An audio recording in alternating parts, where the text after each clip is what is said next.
किसी को भी पता नहीं था कि ये छोटी सी भटकती बिल्ली असल में एक बहुत ताकतवर डीमन थी। वो अपनी क्यूट शक्ल से अच्छे दिल वाले इंसानों को अपना लेती, फिर धीरे धीरे उनकी लाइफ फोर्स चूस लेती, और जब तक सच समझ आता तब तक सब कुछ खत्म हो चुका होता। सदियों तक जहां जहां वो गई, गांव धीरे धीरे बर्बाद हो गए और लोग शहरों की तरफ चले गए। अब एक शांत से गांव में उसकी मालिक एक बुजुर्ग औरत थी, मसाए। उसका पति बहुत पहले गुजर चुका था और उसका बेटा शो शहर में रहता था। मसाए के लिए बिल्ली, जिसका नाम शिरो था, ही उसकी अकेली फैमिली थी। उसने शिरो को कॉलर पहनाया और नॉर्मल पेट की तरह पाला, पर शिरो कभी खाना नहीं खाता था, मछली तक नहीं।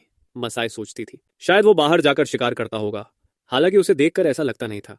एक दिन शो अचानक घर आ गया। वो लापरवाह और बदतमीज था।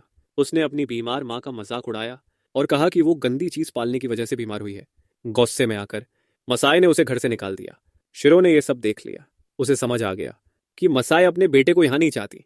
जब शो गया, शिरो चुपचाप उसके पीछे हो लिया और गलती से अपना असली रूप दिखा बैठा।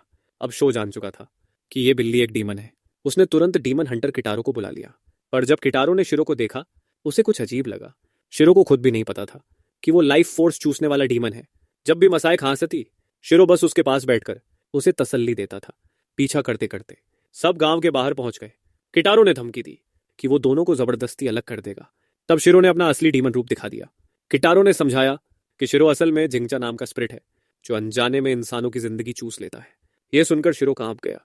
उसे याद आया कि उसके सभी पुराने मालिक अचानक मर गए थे।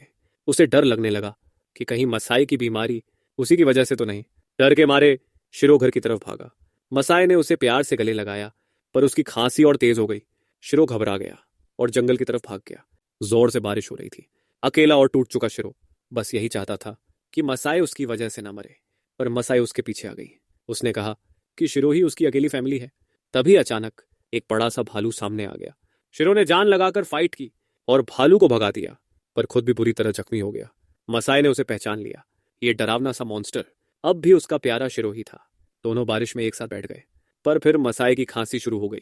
शिरो समझ गया उसे छोड़कर जाना ही होगा। तभी किटारो और शो वहां आ गए। उन्हें लगा डीमन मसाए को नुकसान पहुंचाएगा, पर इस बार शो अपनी मां के आगे खड़ा हो गया उसे बचाने के लिए। शो को बदलते देखकर शिरो को सुकून मिला। उसने अपना कॉलर तोड़ दिया, खुद को एक खतरनाक मॉन्स्टर दिखाया और ये तक प्रिटेंड किया कि वो शो के कमजोर से हमले से हार गया, सिर्फ इसलिए ताकि मसाए उसे छोड़ सके। फिर लंगड़ाता हुआ और रोता हुआ शिरो जंगल के अंधेरे में चला गया। उसके दिल का दर्द उसके जख्मों से कहीं ज्यादा गहरा था। मसाए के साथ बिताए हर पल को याद करके ये हजारों साल पुराना डीमन आखिरकार फूट फूट कर रो पड़ा। किटारो की मदद से शो और मसाए के बीच सब ठीक हो गया, पर मसाए हमेशा याद रखेगी उस सबसे दयालु डीमन को जिसे उसने कभी जाना था।